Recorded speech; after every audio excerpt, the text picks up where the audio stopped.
This is episode 71.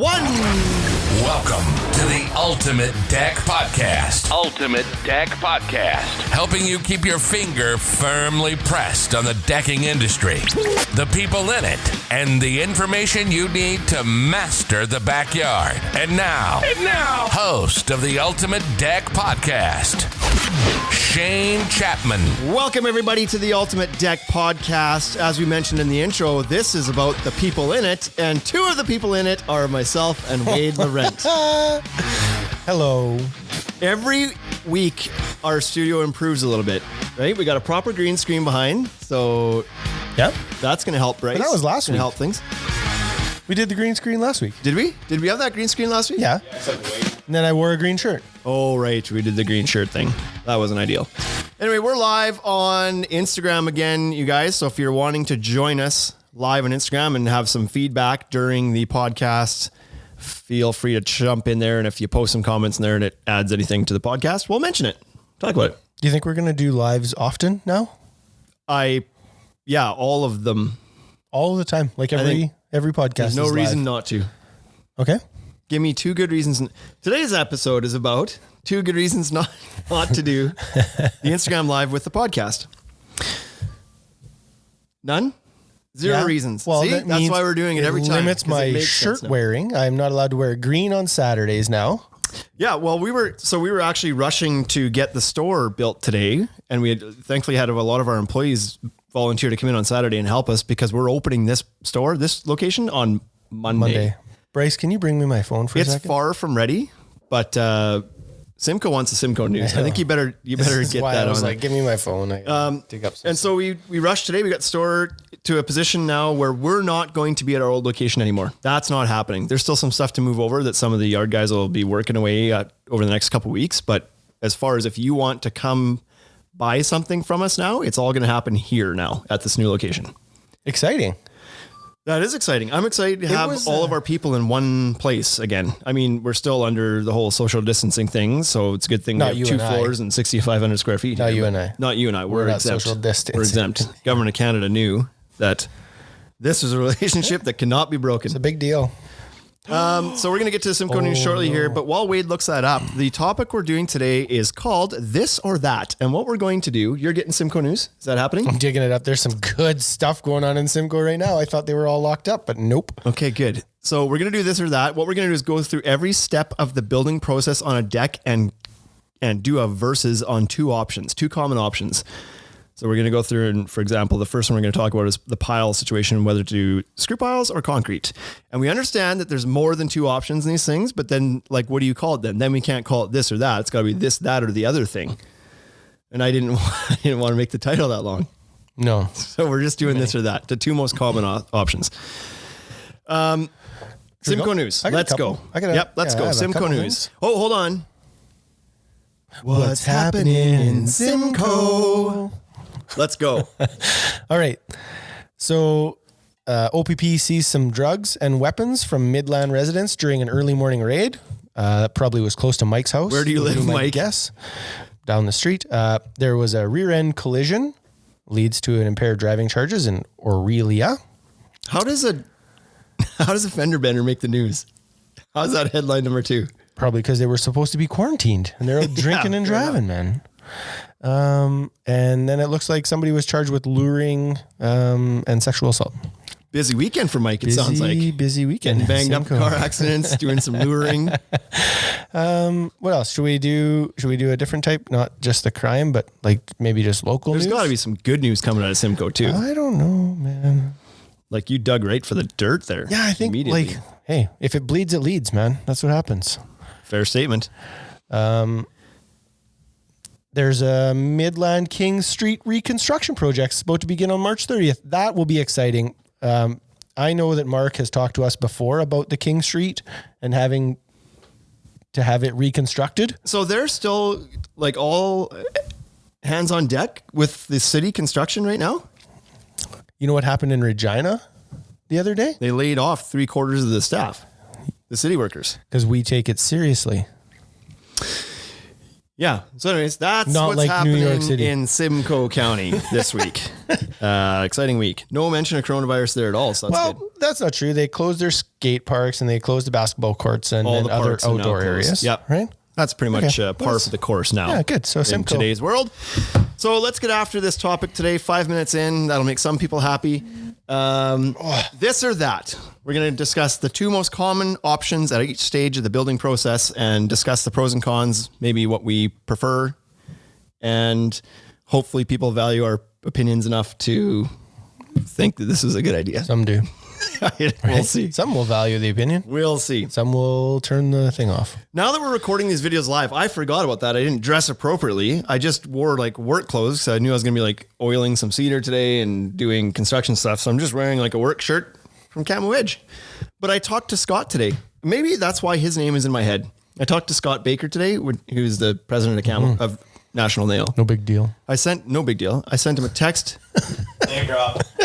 Big name. No, nobody's going to know who he is. When you have to describe who the person is, it's not as big of a name drop, but some people will know. But anyways, he's such a great... Camo? Yeah. Well, I know the president. that guy? I talked to him. Yeah, we're on a text relationship. It's not even true. I texted him and he phoned me immediately and it caught me off guard because I texted him in the drive-thru of McDonald's. I was like, hey, Scott, just checking in. How are things? Hope family's well. Hope you're like doing okay during this time. And then all of a sudden, it starts ringing and I'm like, I'm like waiting to pay for my coffee. I actually didn't want to talk to you. That's why I texted you. It was Please like, text back. It was like I had just texted him 10 seconds before, so he knew I was seeing him phoning. Then I phoned him back an hour later after I'd done lysoling my vegetables. Ugh. Long story. Anyway, we said we'd get to it. This or that, piles. Options, there's many options. The two that we're talking about today are helical screw piles or concrete piles, traditional concrete piles. Yep. What's your thoughts? It depends where you live. So Good. Framing, wood or... my preference is helical screw piles. Yeah. For our area. The reason I like those so much is they're fast to install. They're below the frost line. They're nowhere near as messy, right? It's quite like there's no cleanup. You just in they go. They are amazing. I think they are absolutely the answer in any market that has a deeper frost line than I would say like 2 feet, 3 feet. If you have a deeper frost line than that, then they're amazing for that. And you're in a market where you don't have a lot of like bedrock or a lot of stone in the ground. If you have lots of rock, but you know what? That's an issue. Good luck drilling piles with that either, like concrete piles. That's a challenge no matter what system you're going to go with. Maybe you don't put piles in when you have too many rocks. Maybe not.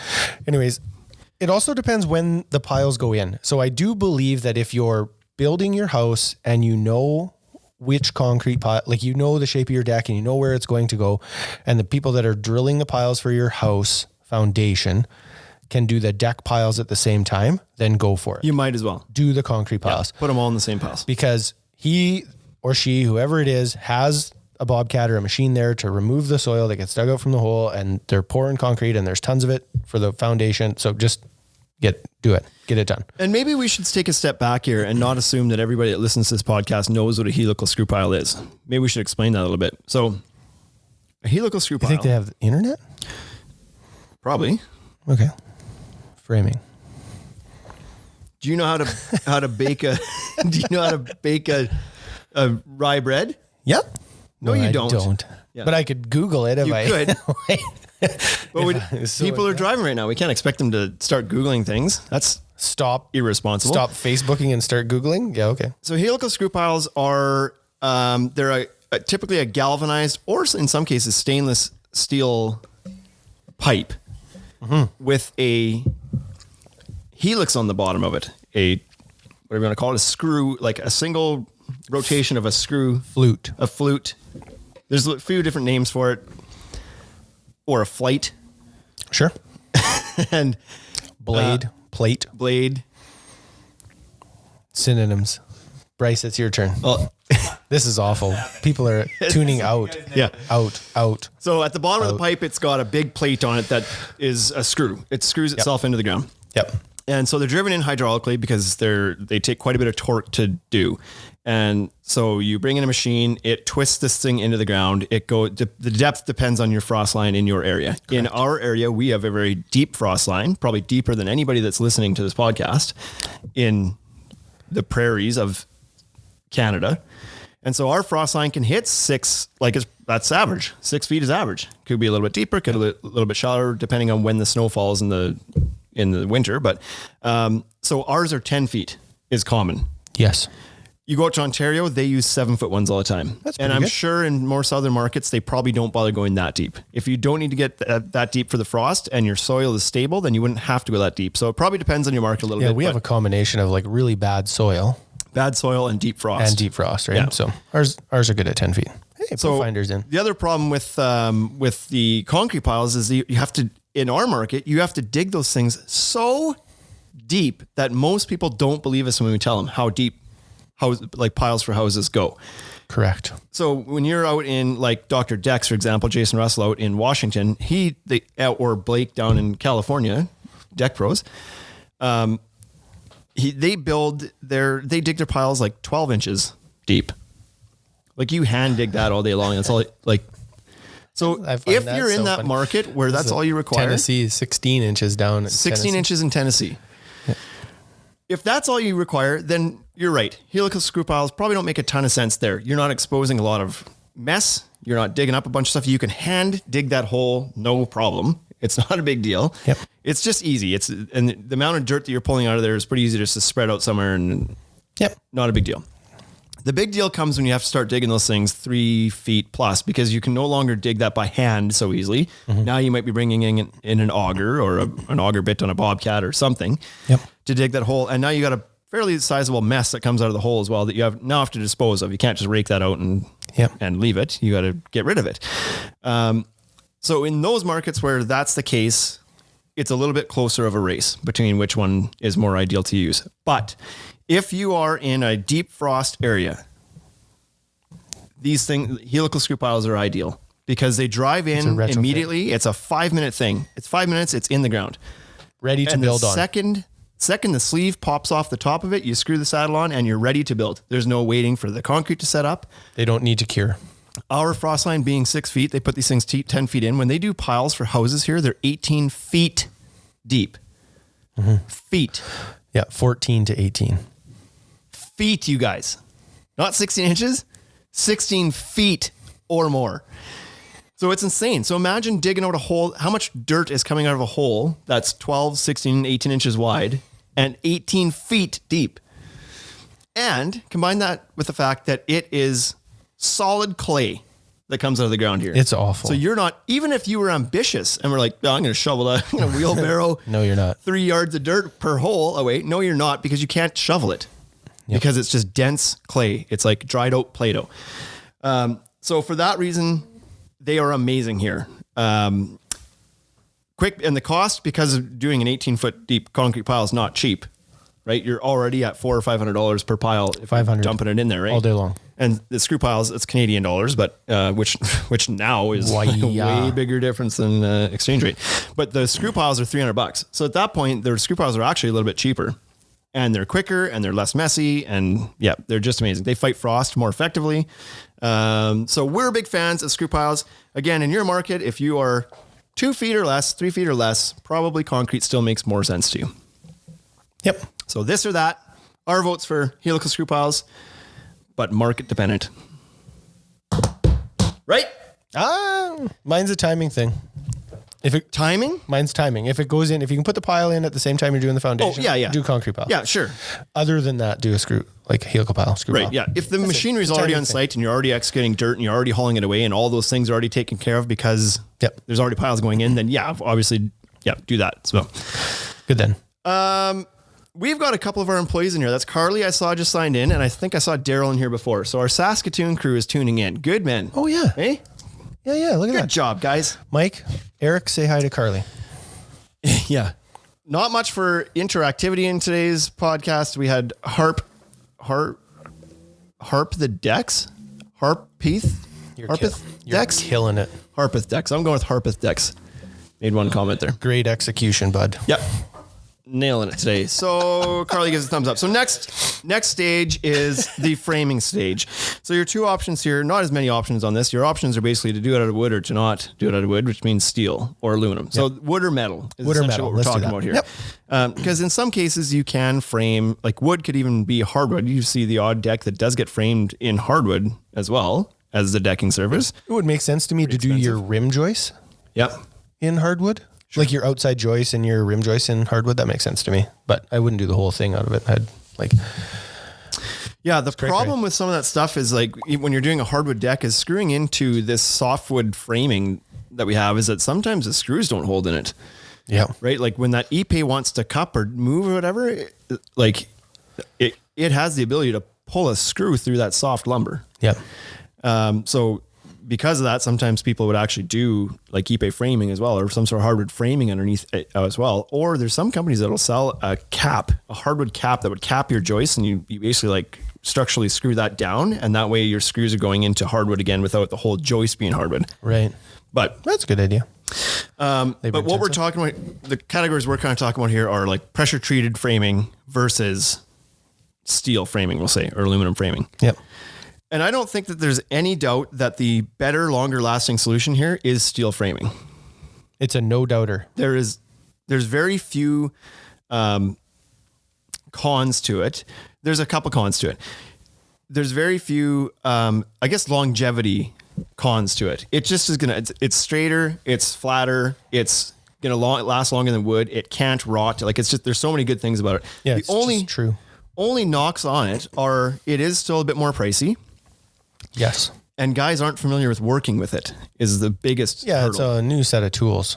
Yeah. Right. And there are some challenges too, with sometimes the fastener placements means you got to, notch the back of a deck board out to make sure it sits flat because, there's a metal fold somewhere or a hex head screw in the way or something, and you got to work around those details. So there are some little nuances about steel framing that aren't as great. Yep. A little bit present some challenges. One of the things that I did find a finished project interesting was that the blocking for railing in these metal decks at this point is still calling for just adding wood to that. No, not on Fortress. Okay. This has come up. I did the research. They have a blocking solution. Okay. A steel blocking solution. Okay. Well, that's good. They should. But in the past, I've seen that, or that you were supposed to use wood posts under the deck still, like steel frame, but you were putting it on wood 6x6. And it's like, well, that's one of the most common rot areas. And it's the one holding up the whole deck. That should be steel too. Yep. But the Fortress Evolution framing is fantastic because it's taking care of those things.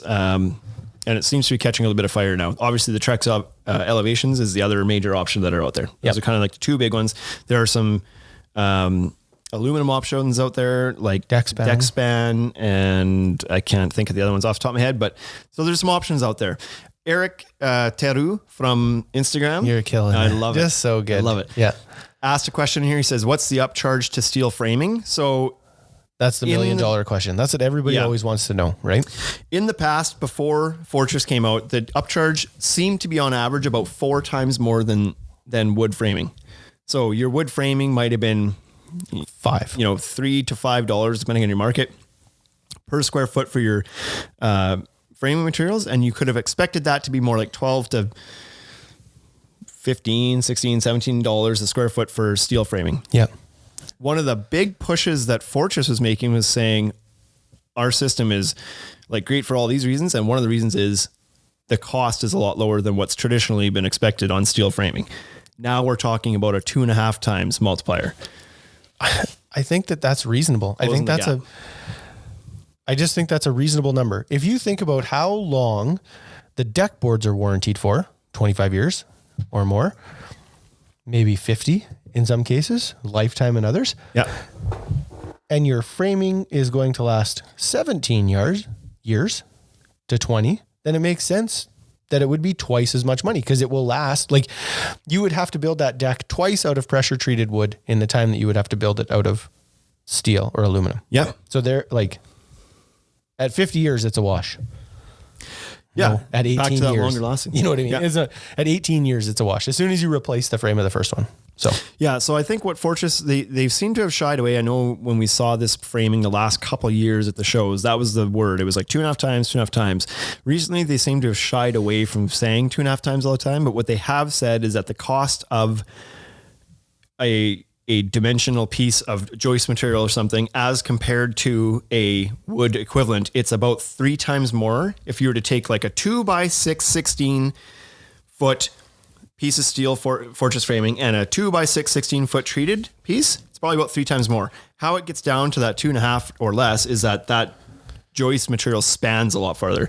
And so you don't need as many posts, and you save on the amount of materials in the deck because of your spans increasing. correct. And with wood, you have hangers and connectors and all that stuff. And with a Fortress system, that's already punched into the ledger, right? Yeah. There's no extra stuff. So Trex is a little bit different. I'm kind of working on one right now, actually. Yeah, in Saskatoon. You're doing a Trex quote right now, right? So yeah, we'll not me learn personally. a bit more about that. Yeah, you're working on it for somebody. I'm working on it for somebody, but yeah. So yeah, wood or steel, that the big benefits of steel are longevity. It's not going anywhere. It's perfectly flat. It's going to stay flat. It's not going to crown, bow, twist, crack, shrink, any of that stuff. Your deck, when you build it, when you leave, is going to look the same. It's not going to dry and get wavy or anything. So that's the fantastic part about it. The cost is getting better, so becoming less and less of a con. The biggest hurdle, again, is for just the lack of familiarity with working with steel for contractors, right? And DIY is probably not likely to DIY pick up is not a steel frame deck, right? Like they're going to stick with wood. Wood is just economically, it's a little bit less expensive. It's more familiar to work with. Those are the pros. Readily available. You stop in any lumberyard anywhere and you're going to be able to pick up some lumber. The steel framing right now logistically is a little tricky. I know that Fortress is, I just found out this week actually that Fortress is stocked in Ontario now. Yeah. Yeah. And Trex, I still don't think is stocking it in Canada from what I understand. They still have to bring it up out of the US. So yeah, still a little trickier to get your hands on for sure. And I don't suspect that's going to change anytime soon. No, lumber's always going to be more readily available. Absolutely. Lumber will be more readily available, but I think you'll start to see more people stocking steel framing. Like we might start to see somebody in Calgary or Edmonton put it on the ground, possibly. Potentially, yeah. So then it becomes a 1 week wait rather than 3.5 or 4 week wait for us. So yeah, if you can get it under that 2 week wait period, I think then it becomes a viable option. Absolutely, because if you're doing steel framing, you're going to have to run that past an engineer and city and blah, blah, blah, right? Yeah. If you do wood framing, everybody already understands that. Your inspectors understand it. They know what to expect. Yeah. If you're doing a steel frame deck, you're going to run into some roadblocks. And so you have at least 2 or 3 weeks of fighting with the city before that starts to be like, oh yeah, okay. Yep. Absolutely. I get it. So I don't know the Trex elevation system well enough to know what they do to combat this, but Fortress, the solution to the whole getting it passed thing is that with every deck that they do framing that send you, they have it pre-engineered essentially. So when the plan gets sent to them and they come up with their cut list or whatever of materials, they then send that to an engineer that they've got a contract with who stamps it and approves it, that you can then take that and deliver to your building inspector. And so the last time we had talked to them, they said that they had one engineer in Calgary and one in Ontario somewhere. So 2 engineers within Canada that would be doing these sign-offs. And so that's amazing.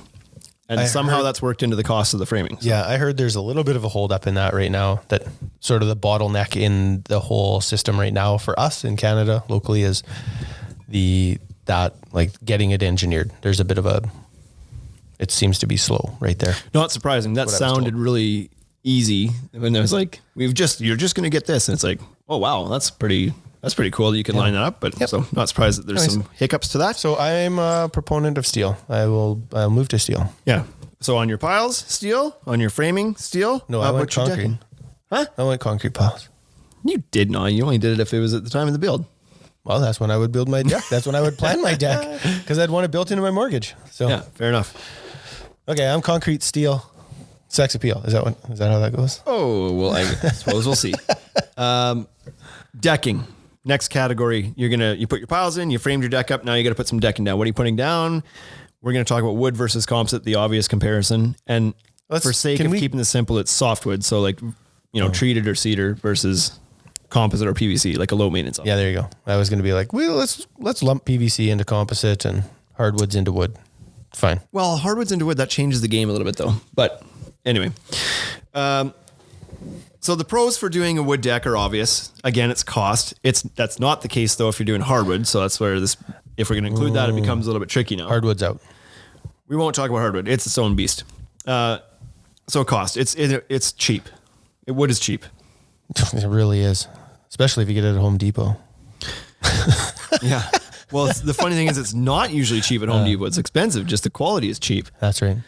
But you're like, for the most part nowadays, outside of the odd person who just really wants to have the feel and look of wood on their deck, most people, at least in our market, or at least I would say in all of Canada, other than maybe mountain regions, are wanting a composite deck. They only go wood if that's within the budget. Outside of that, they want the maintenance-free stuff. Most people do, right? A lot of people love the look of wood and the feel of wood, but they don't like dealing with it.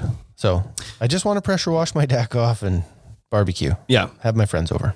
So there is some people that just love the look of cedar. I think there's always a bit of a and it's cheaper. Like I like the look of it and I don't want to spend for composite.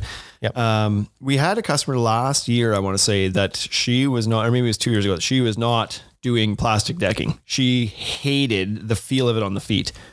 Like the feel of it, she's like, I don't like it. It makes me cringe to walk on it. Oh yeah, they did bamboo. Is that right? Wood of some sort. Yeah, they ended up doing a bamboo product. And so there's the odd person out there that has that. They just can't get over they want natural materials. They don't like the feel of the plastic. To them, it bothers them. I'd say that's pretty rare. We have a couple comments on the Instagram live here. I hope it's Harpeth. Harpeth Deck says we can't get anyone here to go with composite. So do you think that's a price issue there, or I don't know where you're from, so I don't know if it's a regional thing. He's from Tennessee. Right, Tennessee. Or is it just that there's that's the trend right now is wood down there? What's the deal there? Eric Theroux says we still have an uphill battle to move over to composite. So he's in Quebec outside of Montreal, and so same problem there, I guess. In our little siloed world of Saskatchewan, composite is king. That said, I say composite is king, the numbers are probably still overall more wood decks go down. Wood is the most popular everywhere. But again, most of those people are settling for budget reasons. They want the composite. So yeah, because 80% of the market is still wood. When I say composite is king, yeah, in North America, 80% of the market is still wood. So wood technically is still king. But what people desire, this is like saying 80% of the market is, Ford F-150s. And it's like, but if people had the choice and no budget, they'd be buying prettier, more expensive Teslas. trucks. They'd be buying Tesla or Cybertrucks. So, I was gonna talk about that, Harpeth. Price mostly, but no one has it and no one really knows about it. So what I was going to say is it's likely a selling technique, right? So I found that once we really got comfortable selling the value of it and the extra expense, and we could sort of defend that to people, they started to believe us, right? And it was like, oh, look at how much these guys believe in composite. It must be worth it. And so I know that my dad's lumberyard is in rural Saskatchewan, and when they go to sell composite, the way they do it will never result in a sale of composite, because they start with, well, we have Trex, but it's a lot. Do you want it? That's never going to work, right? So if you pitch the price of wood and then you pitch the price of composite and then you tell the value add of composite, more free time, better weekends, no work, blah, blah, blah. I feel like that's probably a thing. Availability is certainly hard. You need somebody to help you. You need somebody to kind of back you on that, a lumberyard to bring some of the product in. And I think Trex is probably a pretty easy one to bring in. It's brand name is well known and readily available, and most lumberyards will take it. So anyways, once you believe you can sell it, I think it'll help. So sure. So what else do we have for comments here? This is an interesting comment here from Eric Theroux in Quebec as well. The cheap stuff is too readily available and too many people have had bad experiences with that stuff. Oh yeah. So that's an interesting take on this, is that if you've got this cheap Chinese garbage that's the quality is absolutely terrible on, but it's cheap. So that's what people do. They're like, oh, I can get wood for $1, or I can get this cheap composite for $1.50. Oh, that I'm willing to spend. And then they end up with a crap product that fails on them. Yeah. Good luck selling them something Then good luck them. The next person they talk to tells them like, yeah, composite's great. You don't have to, there's no maintenance to it. You just have to wash it off. It doesn't stain or fade. It's like, yeah, that's what the last guy told me. And my deck lasted 3 years and was falling apart. Yeah. It was garbage. The cap peeled off. Because some cheap crap off a boat from China came in and ruined the entire category for some people. So that's interesting to hear that. Yeah, for sure. The Notorious 73 says composites are becoming more popular here in Australia. That's good. And yeah, I mean, it's the way the market's going. There's no doubt that even the ones that are having trouble selling composite decks now, it's only a matter of time. That's what people want. Like that's the way the industry trend is going. It's trending in that direction. Yep. So green room. Bro Laws or Us says there's a green room now. It's so last time when we had you guys on, we were in the old studio and we had an actual real life physical backdrop. And we've moved to the new studio now at our new location, and we've decided to go with the green screen, the whole thing. And so there's that. It's not a green room. It's more like a green sheet. Yeah. Well, let's show the people. This is what you get if you tune into Instagram. Uh-oh. You can't pick it up. It's too heavy. If you tune into Instagram, you get extra bonus features to the podcast. Okay? So we've got our lights. Oh, yeah. Show them producer sound Bryce. panels on the wall. Hey? Little whiteboard for notes. There's the guy. There's the guy behind who posts the podcasts up on YouTube now for us. And so it's just we don't have our ceiling in yet, so we still got a bare ceiling up there. But there you go. There's a tour of the studio. Great tip. Says Harpeth Decks, probably about the how to sell it. I'm guessing he's talking about. Eric Theroux says, when you did that temperature test a few years back, that helps me a lot. So that's great to know that that's. Do that again. We do need to do an update on that because things have changed since we did that. We didn't have decorators. Yeah. And decorators is supposed to be one that actually maintains a cooler temperature. So we should do that test again. When we get some hot days this summer, let's do that again. And update that because I know it helped a lot of people with that. And so that last graphic we just did too last week about the different profiles and kind of what to look for also helped a lot of people because a lot of these crap brands have those hollow core profiles to them. It's like you see that it's a red flag right away. That doesn't necessarily mean it is guaranteed to be junk. It just means that 99% chance it's junk. Yeah. It gives you just by the profile, right? But boy, we have a lot of comments coming in here now. So it's a big market here in Australia, says the Notorious 73. TimberTech, AZEK, and our own Modwood made here. Sorry. That's good. Yeah, I've heard that TimberTech and AZEK seem to be kind of more available. Donning and Decking has mentioned that quite a few times. He's been using a lot of that stuff. Yeah. Bro Lazarus is saying the common homeowners don't know that there are stores that specialize in selling decking materials. Unfortunately, box stores don't have the choices or the knowledge, unfortunately. So that's a big thing too. If the only option you have in your town is a Home Depot, then you walk in and you've got rows upon rows of lumber inside sitting there. And then you have one little section of some 12-foot grooved whatever, something like a couple of crap brands. They usually have a brand name. And then a Trex or something. Trex or cheap Trex. But they carry one length and they don't carry any of the fascia boards and they don't carry any of your solid edge material. And so you look at that and be like, well, like they're not taking it super seriously. So why should I? I don't like the box stores. They're obviously doing something right. Like everybody goes there. I go there. You know what I mean? Not to buy decking, but I go there. I buy stuff there. I shouldn't, but I do because it's convenient. They have their angle. It is convenient to be able to go to one, like, because they're located in your neighborhood. So if you need to just run in, grab something quick, it's easy. Yeah. They have everything. So if you need, if you're doing a full reno and you need bits and pieces, then you can go to a place that has everything, not so specialized. But if you're just building a deck or if you're just doing a kitchen, then there's better places to go. And often go to a specialized store the pricing is often better in the specialized stores. That's what people don't nearly. That's where they get mixed up. They walk in these giant buildings and they think, oh, it's a huge building. It must be the cheapest. They must have real good buying power. Yep. You know what they have? Really big overhead. Yeah, that. Really big overhead. And they didn't grow to 890 locations not making money. So they're making money off your back. Yeah.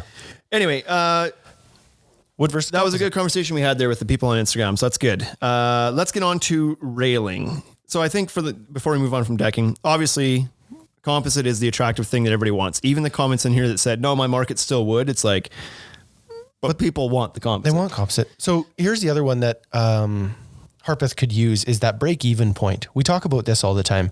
Yeah. And the price for composite versus wood, we have heard, I have never done the actual math on this, but I've heard that if you maintain a wood deck the way you're supposed to with proper treatment each year, staining, sanding, blah, blah, blah, at 9 years, you've reached a break-even point for the price of your composite. Wood takes you 9 years to get their composite all up front. And so if somebody plans to be in the house for more than 9 years, that could help him sell that, right? And just be like, here's some of the benefits. Yep. So that's it. Yeah. That was my final thing. I vote composite. Yeah. I have composite on my house. Yeah. I vote composite as well. I have my deck in my backyard's composite. My porch in the front that was built with the builder is treated. It doesn't bother me that it's treated. Like when I did my deck in the back, I thought, oh boy, I should replace the front too so that it's all the same and it all matches. And I didn't, but it doesn't bother me that the front's like, does it look as nice? No, of course not. Has it cracked in places and whatever? Yeah, it has. Like it's doing what wood does. Yeah. So if I had the choice, if my porch hadn't been built by the builder, I would have done it in composite. Yep. But anyway, there was another point I wanted to make there, and now it slipped my mind, and I can't think of it, and it's going to bother me. But anyways, are you talking about fasteners? Maybe. No. Okay. No, but there's some definite benefits for composite too for fasteners, right? Hidden. If we want to go there. Yeah, they're hidden. Railing. Aluminium Versus composite. This is one of those categories here where it's like composite. You can't say these right because half of your audience is from Australia and half of it's that's why Canada I went with it. And half of it's I sold it. 3 halves. And the other half. Canadians say aluminum and composite. It's actually Australians say it's actually spelt different. Aluminium and composite. Americans say aluminum and composite. Yeah. No two of us are the same. I think Australia is aluminium. Or is that just the UK? No, that's Australia. Right, Australia? And they spell it wrong too. Illuminated Balustrade's in here too, and he's Australian. Oh, yeah, he's glass rail. So aluminum versus composite railing. So these are the big maintenance-free options in our market and in most markets, at least in North America. Wood railing is really starting to go by the wayside. You're certainly not going to do wood railing if you have a composite deck. Pretty rare for that to happen. And a lot of the time now, even when you're doing a wood deck, people are doing aluminum railings or composite railings because when it comes time to maintain things, it doesn't take that much effort to oil a wood deck, the decking. You did that today. I did that today. It didn't take that long. What's that? Aluminium. That's how Australians say it? Yeah. Okay. We got confirmation from producer Bryce. Well, correct. Yeah. We got confirmation from the IG now too. Yeah. It doesn't take long. Like that little deck down there is only 90 square feet or whatever, but it probably didn't take me more than 20 minutes to do it. Right. Once you get the oil out and you just, get going, it doesn't take that long. No, it's quick. What does take long is oiling little bits and pieces like the railing balusters and posts and underneath the top rail and underneath the bottom. Like that's a pain in the ass. Yep. And so a lot of people are saying like, yes, I'm going to save money on the decking. I'm okay taking care of that, but I still want some sort of maintenance-free railing. And these are the two major categories of it. Yep. I think the actions of the big brand in the last couple of years is telling you which way the market is going. Okay. Right? Like we have Trex and TimberTech and Fibron that have always made composite railings. That's been their thing for a long time. But each of them now, I don't know about Fibron, but TimberTech and Trex now have their aluminum railings as well. And so there's a lot of aluminum railing companies out there that we stock 3 brands of them: Regal, Ideas, Century, Fortress. And now TimberTech and Trex have their aluminum railings. And of course there's all sorts of brands down in the States too, whether it's, Westbury or there's Ultralux or like there's tons and tons and tons and tons. Yep. Tons of. Can anybody else hear it? Brolas, can you hear what we're saying? That awkward moment. Why are you asking Well, because the next guy below that, read the comment below that. He says he can't hear it. The awkward moment I'm contractually not allowed to chime in. Yeah. Brolas or Regal. Regal Ideas. That's it. Got that. Go ahead. Yeah. We sell it. It's okay. Yeah, you can hear us. So maybe just the one guy can't hear us. Yeah. Okay. No. So I am a big fan of aluminum railing. Why? Well, because it's a simple install is the biggest reason. It's more simple and quick to install than composite is. But also I think it's stronger. Yeah, I think it's less likely to warp or twist or have callbacks in the future. The problem with composite sometimes is that you're relying on wood inside that post a lot of times. There are the steel post option, or instead of using a 4x4, it's just a lot more money, so a lot of people don't do it. So they put a treated post inside that sleeve, and then it may twist over time, and then that pops the brackets off. But I think you're right. It's like you're screwing stuff into plastic sleeves, and everything's plastic, and plastic can crack and break, especially in cold weather. Especially here, right? It's not a huge issue, it's but bad here. I think if I was in a climate that was a little warmer, if you're in the U.S., anywhere in the U.S. is probably a little bit better. Minnesota might not be that much better in North Dakota, but and I cold think here, man. Composite railings are more popular further south, like in the U.S. for sure. I know that we've spent some time at these shows, and a lot of the U.S. guys in the last couple of years have been out at these shows looking for aluminum railing because they're wanting to make the switch, and it's tougher for them to find down there. And we're like, well, that's crazy, because that's basically all our market is aluminum. It's 90% aluminum up here. Yeah. So I wonder if Harpeth is installing aluminum railing. He says he has a tough time selling composite decking. So what's he doing for railing? Well, I don't know. If you have to ask him. I'm on it. Is he still in here? He might be gone. If he's still in here, I'm sure we'll hear from him shortly. But Okay. yeah, that seems to be the trend. So aluminum seems to be, no, I don't know that composite's ever going to go away. It provides a different look and a different feel and different options. So it's not that it'll go away. I just think the market share in Canada is very strong to aluminum. And I think in the States it's shifting that way. It's You moving don't to see a aluminum. lot of that anywhere. So, Well, that's strange. yeah. Railing wrapped up. Next and final category is lights. Do you have a preference? You like aluminum more? Yeah. I like the look of composite more. I do think that composite does provide a nice, like there's more, it can look a lot of different ways. I like the look of it too. I just wish it was stronger. That's all. Yeah. Okay. Mostly wood, some cable. Yeah, that's good. So yeah, the cable and illuminated balustrade mentioned before, two glass railings. Like both these systems you can put glass into as well. Like aluminum railing systems could be picket, or it could be glass, or it could be cable. And same for composite. You have those. The infill is optional. Yeah. But what the main structure is built out of is trending aluminum, it seems. At least that's what we thought till this IG. Now the whole podcast is shot to shit. Shot. Might as well turn it off. Straight to the whiskey. Final category we're going to touch on today is the lights category. And this is not a this or that so much as to whether there's two options. It's just whether you should do them or not. So lights yes or lights no.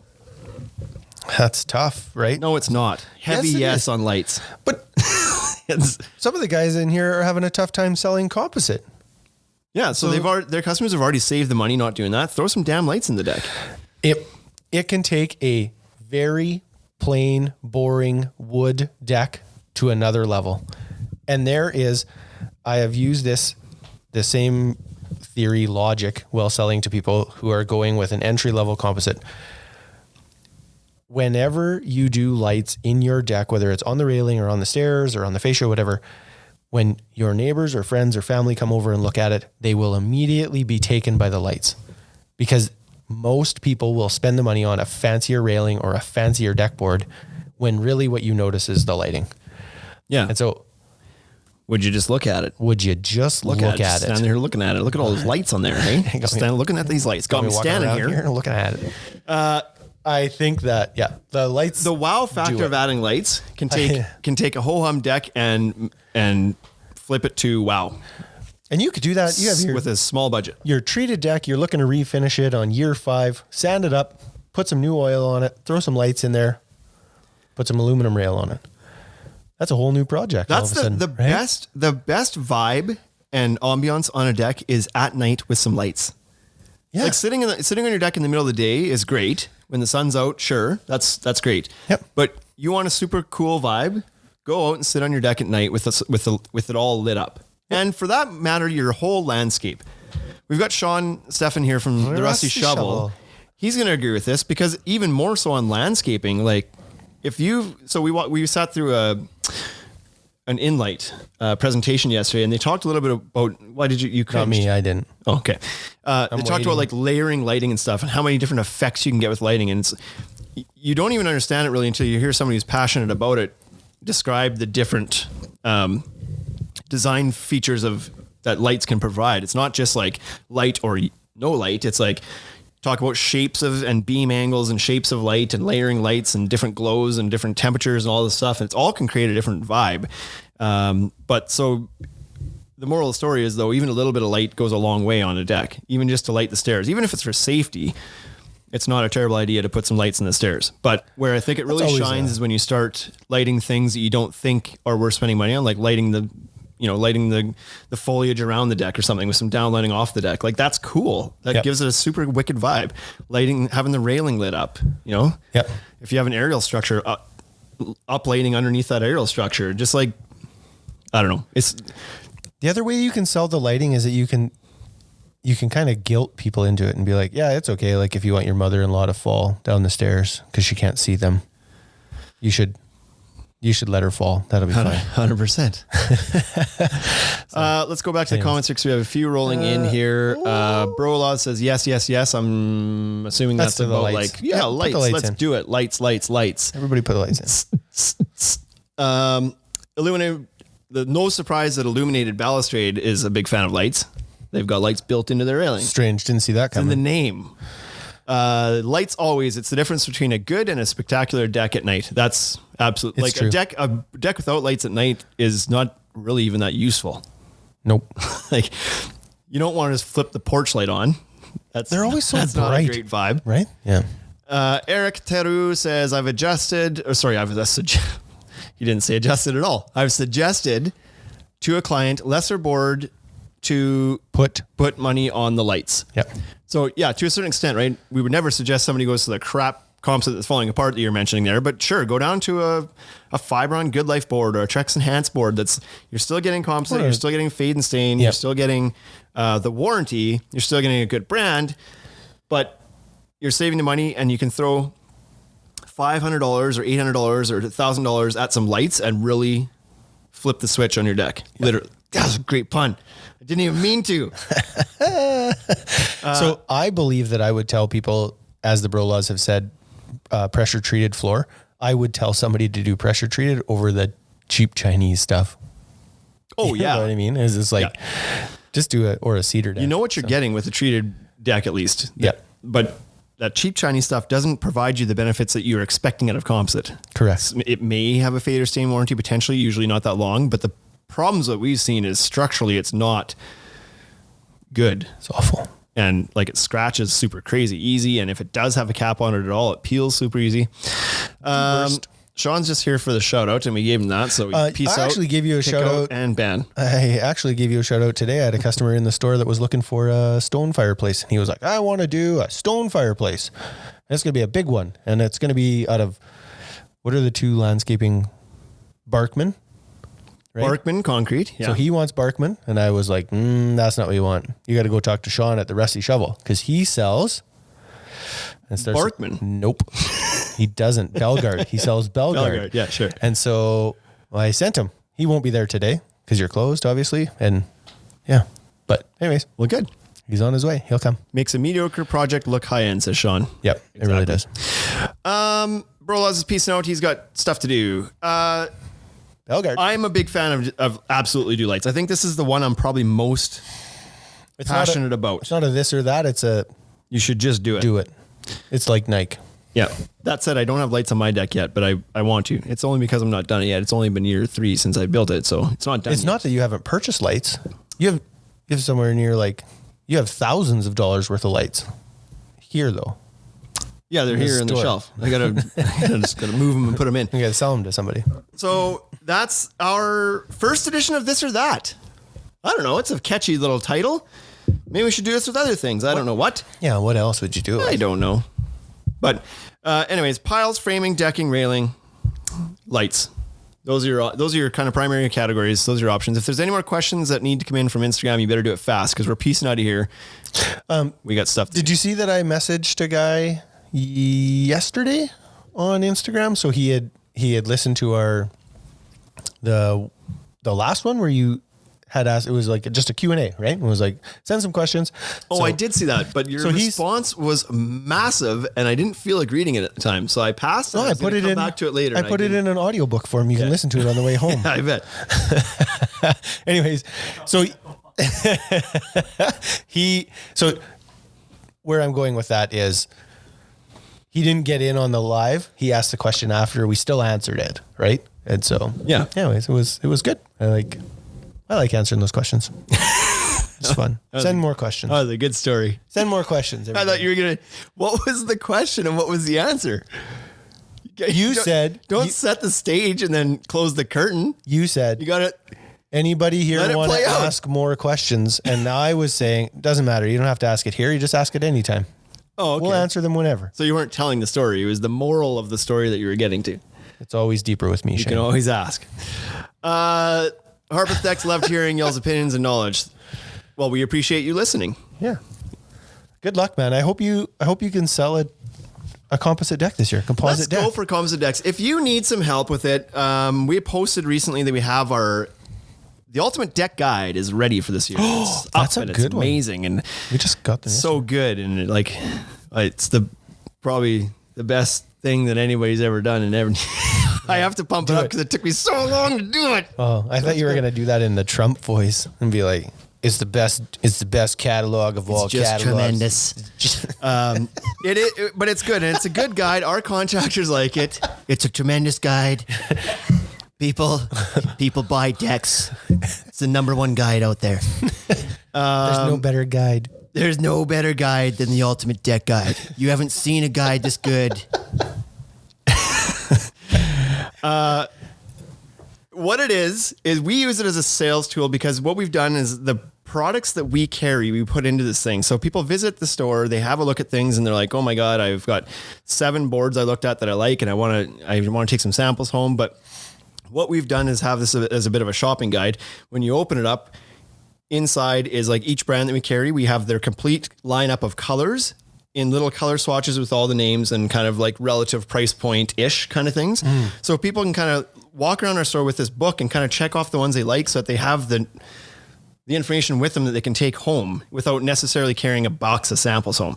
And then they've got some pictures of different railing styles that we carry and some other products that we carry, all within this handy little guide.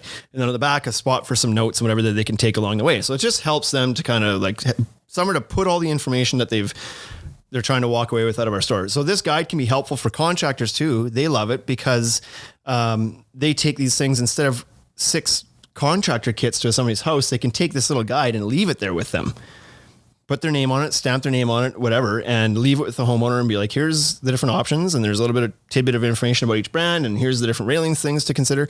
So it's a product catalog, but it's a handy product catalog.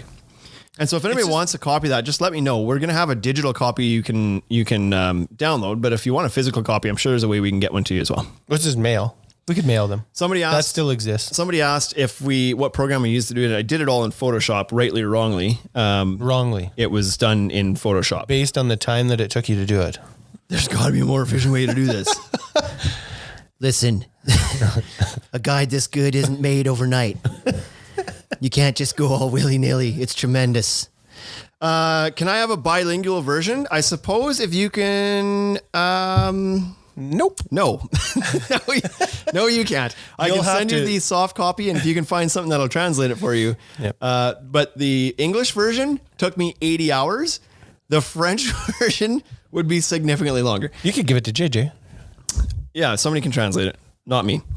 Thank you guys, everybody, for tuning in on the podcast, tuning in on Instagram Live. It's always fun to get the feedback and kind of give us some feedback on whether you even like this format. I know it can be a little bit weird listening to the podcast and not being involved in the conversation, that we're like talking to our phone on here. And I'm just wondering if that works for people.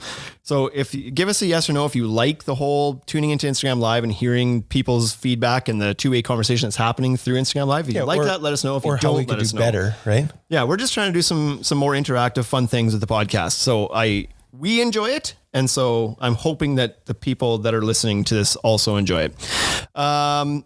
Take care, everybody.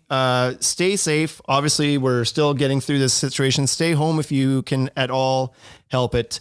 And the sooner that we can kind of get past this stage, the sooner we can get back to everyday life and get out there building decks and get our businesses back on track. So that said, Wade and Shane out until next week. Today.